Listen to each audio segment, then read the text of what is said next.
ਪਿਛਲੀ ਵਾਰ ਜਦ ਮੈਂ ਆਈ ਸੀ ਤੇ ਸਾਡੇ ਨਾਲ ਇੱਕ ਡਾਇਬੀਟਿਕ ਮਾਤਾ ਜੀ ਸੀਗੇ ਤੇ ਅਸੀਂ ਜਿਸ ਦੁਕਾਨ ਤੇ ਸ਼ਾਪਿੰਗ ਕਰਨ ਗਏ ਸੀ ਅਨਾਰਕਲੀ ਬਾਜ਼ਾਰ 'ਚ, ਉੱਥੇ ਫਿਰ ਉਹਨਾਂ ਦੀ ਤਬੀਅਤ ਥੋੜੀ ਖਰਾਬ ਹੋ ਗਈ ਸੀ ਤੇ ਤੁਹਾਡੇ ਜਿਹੜੇ ਬੰਦੇ ਸੀ ਜਿਨ੍ਹਾਂ ਦੀ ਸ਼ਾਪ ਸੀਗੀ ਉਹਨਾਂ ਨੇ ਸਾਡਾ ਬੜਾ ਸਾਥ ਦਿੱਤਾ। ਉਹਨਾਂ ਨੇ ਬੜਾ ਸਮਾਨ ਮੰਗਵਾ ਕੇ ਮਾਤਾ ਜੀ ਨੂੰ ਬਿਠਾਇਆ, ਖਵਾਇਆ, ਪਿਲਾਇਆ, ਪੂਰੇ ਕੇਅਰ ਕੀਤੀ ਤੇ ਕਹਿ ਰਹੇ ਸੀ ਕਿ ਜੇ ਮਾਤਾ ਜੀ ਨੂੰ ਹਸਪੀਟਲ ਲੈ ਕੇ ਜਾਣਾ ਪਏਗਾ ਤੇ ਵੀ ਲੈ ਜਾਣਗੇ।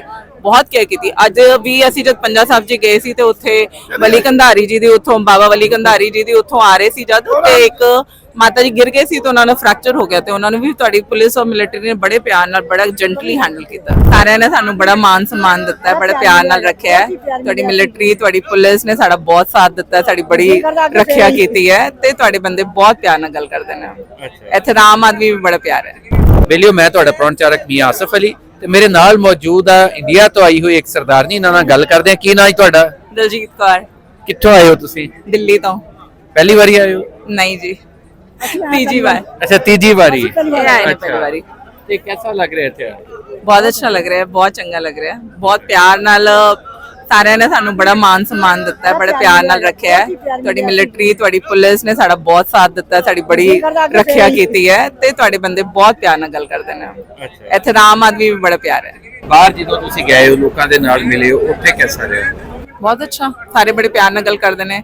ਬੜਾ ਚਾਹ ਹੈ ਨਾ ਇੰਡੀਅਨਸ ਨਾਲ ਮਿਲਣ ਦਾ। ਪੰਜਾਬੀ ਬੋਲਦੇ ਹੈ, ਬਹੁਤ ਅੱਛਾ ਲੱਗਦਾ ਹੈ। ਹਾਂ, ਸਾਰੇ ਪੰਜਾਬੀ ਬੋਲਦੇ ਨੇ, ਬਹੁਤ ਚੰਗਾ ਲੱਗਦਾ ਹੈ। ਆਪਣੇ ਬੰਦੇ ਹੀ ਲੱਗਦੇ ਨੇ। ਆਪਣਾ ਪੰਜਾਬ ਹੀ ਲੱਗਦਾ। ਪੰਜਾਬ ਤੇ ਇੱਥੇ ਦਾ ਕੋਈ ਫਰਕ ਨਹੀਂ ਲੱਗਿਆ ਮਾਤਾ ਜੀ? ਨਾ ਜੀ, ਕੋਈ ਫਰਕ ਨਹੀਂ। ਪੰਜਾਬੀ ਬਿਲਕੁਲ ਹੈ ਹੀ ਪੰਜਾਬ। ਅੱਛਾ। ਤੇ ਅੱਛਾ, ਕੋਈ ਤੁਹਾਨੂੰ ਵਾਕਿਆ ਜਿਹੜੇ ਯਾਦ ਰਹਿ ਗਏ ਹੁਣ ਲੋਕਾਂ ਦੇ? ਹਾਂ, ਪਿਛਲੀ ਵਾਰ ਜਦ ਮੈਂ ਆਈ ਸੀ ਤੇ ਸਾਡੇ ਨਾਲ ਇੱਕ ਡਾਇਬੀਟਿਕ ਮਾਤਾ ਜੀ ਸੀਗੇ ਤੇ ਅਸੀਂ ਜਿਸ ਦੁਕਾਨ ਤੇ ਸ਼ਾਪਿੰਗ ਕਰਨ ਗਏ ਸੀ ਅਨਾਰਕਲੀ ਬਾਜ਼ਾਰ 'ਚ, ਉੱਥੇ ਫਿਰ ਉਹਨਾਂ ਦੀ ਤਬੀਅਤ ਥੋੜੀ ਖਰਾਬ ਹੋ ਗਈ ਸੀ ਤੇ ਤੁਹਾਡੇ ਜਿਹੜੇ ਬੰਦੇ ਸੀ ਜਿਨ੍ਹਾਂ ਦੀ ਸ਼ਾਪ ਸੀਗੀ ਉਹਨਾਂ ਨੇ ਸਾਡਾ ਬੜਾ ਸਾਥ ਦਿੱਤਾ। ਉਹਨਾਂ ਨੇ ਬੜਾ ਸਮਾਨ ਮੰਗਵਾ ਕੇ ਮਾਤਾ ਜੀ ਨੂੰ ਬਿਠਾਇਆ, ਖਵਾਇਆ, ਪਿਲਾਇਆ, ਪੂਰੇ ਕੇਅਰ ਕੀਤੀ ਤੇ ਕਹਿ ਰਹੇ ਸੀ ਕਿ ਜੇ ਮਾਤਾ ਜੀ ਨੂੰ ਹਸਪੀਟਲ ਲੈ ਕੇ ਜਾਣਾ ਪਏਗਾ ਤੇ ਵੀ ਲੈ ਜਾਣਗੇ।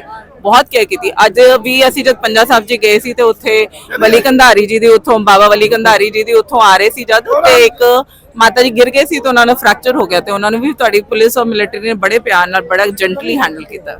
ਅੱਛਾ। ਤੇ ਤੁਸੀਂ ਕੀ ਕਰਦੇ ਹੋ ਉੱਥੇ? ਦਿੱਲੀ 'ਚ? ਮੇਰਾ ਆਪਣਾ ਬਿਜ਼ਨਸ ਹੈ। ਕਾਹਦਾ? ਸੀਐਨਜੀ ਸਿਲੰਡਰਸ ਦਾ। ਅੱਛਾ, ਸੀਐਨਜੀ ਸਿਲੰਡਰ।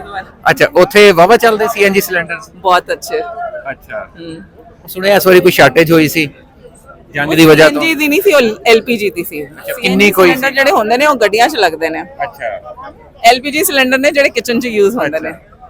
ਐਲਪੀਜੀ ਸਿਲੰਡਰ ਦੀ ਥੋੜੀ ਜਿਹੀ ਸ਼ਾਰਟੇਜ ਹੋਈ ਸੀ, ਸਾਨੂੰ ਤੇ ਨਹੀਂ ਕੋਈ ਲੱਗੀ। ਸਾਨੂੰ ਤੇ ਮਿਲ ਜਾਂਦਾ ਹੈ, ਹਰ 25 ਦਿਨਾਂ ਬਾਅਦ ਮਿਲ ਜਾਂਦਾ ਸਿਲੰਡਰ ਜਿਹੜਾ ਨਾਰਮਲ ਆ ਤੇ ਗਵਰਨਮੈਂਟ ਨੇ ਸਾਡੀ ਨੇ ਬਹੁਤ ਇੰਤਜ਼ਾਮ ਕਰਕੇ ਰੱਖਿਆ ਹੋਇਆ ਸੀ। ਅਸੀਂ ਕੋਈ ਸ਼ਾਰਟੇਜ ਹੋਈ ਨਹੀਂ ਪਰਸਨ। ਤੇ ਚਲੋ, ਤੇ ਹੁਣ ਮੁੜ ਕੇ ਵੀ ਆਓਗੇ? ਜੇ ਤੁਸੀਂ ਵੀਜ਼ਾ ਦੇ ਦਿਓਗੇ, ਜੇ ਮਹਾਰਾਜ ਦੀ ਮਰਜ਼ੀ ਹੋਏਗੀ ਤੇ ਆ ਜਾਾਂਗੇ। ਜੇ ਮਹਾਰਾਜ ਨੇ ਲੈ ਕੇ ਆਣਾ ਹੋਇਆ ਤੇ ਆ ਜਾਾਂਗੇ। ਚਲੋ ਜੀ, ਆਉਂਦੇ ਰਹੋ, ਬਾਰ-ਬਾਰ ਆਓ ਤੇ ਹਰ ਵਾਰੀ ਤੁਹਾਡੇ ਨਾਲ ਮੁਲਾਕਾਤ ਹੋਏਗੀ।